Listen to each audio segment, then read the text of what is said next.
আর একটা হচ্ছে সমাজ পরিবর্তনকারী মুসলিম। এরা কেমন?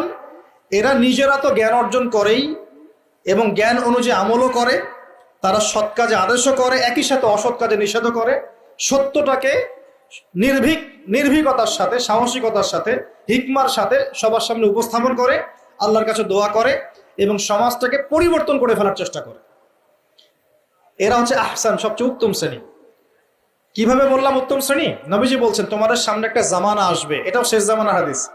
তোমাদের সামনে একটা জামানা আসবে, জামানা সবরিন, কঠিন সবরের জামানা। ইমান ধরে রাখা হাতে জ্বলন্ত আগুন ধরে রাখার মতো হবে। ওই সময় যদি তোমরা কেউ আমার সুন্নতের উপর অটল থাকতে পারো, আমার মৃত সুন্নতকে আবার জীবিত করতে পারো, তাহলে 50 জন শহীদ সাহাবীর নেকি পাবে ইনশাআল্লাহ। এরা সমাজ পরিবর্তনকারী মানুষ।